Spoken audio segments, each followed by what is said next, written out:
ایک غیر مسلم نے اسلام کو قبول کیا. اس سے پوچھا گیا اسلام کی کس قدر نے تجھے متاثر کیا؟ اس نے کہا صرف ایک واقعہ میری ہدایت کا سبب بن گیا.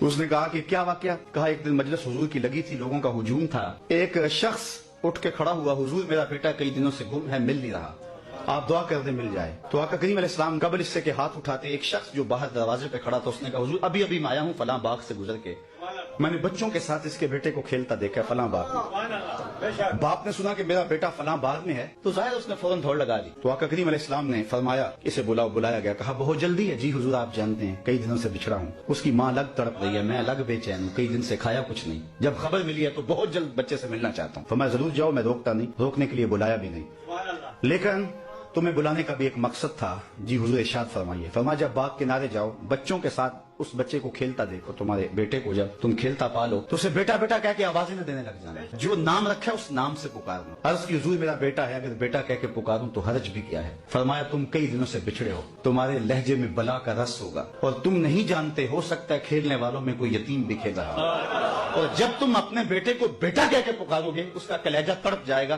کاش آج میرا باپ ہوتا تو مجھے بھی بیٹا کہہ کے پکارا. تو کہا یہ شوق گھر جا کے پورا کر لینا، یہ شوق گھر جا کے پورا کر لینا. اس کے سامنے اپنے بیٹے کو بھی بیٹا کہہ کے نہیں پکارنا. یہ اسلام کا دیا ہوا دین ہے. غریب کے سامنے اپنی دولت کی نمائش نہیں کرنا، بیوہ کے سامنے اپنی بیوی سے پیار نہیں کرنا، بلکہ میرے حضور نے یہاں تک ارشاد فرمایا اپنے گوشت کی خوشبو سے غریب ہمسائے کو تکلیف نہیں دینی. یا تو تھوڑا سا پانی زیادہ ڈال لو اور شوربے کی ایک پیالی ہمسایوں کے گھر بھی بھیج دو. اگر ایسا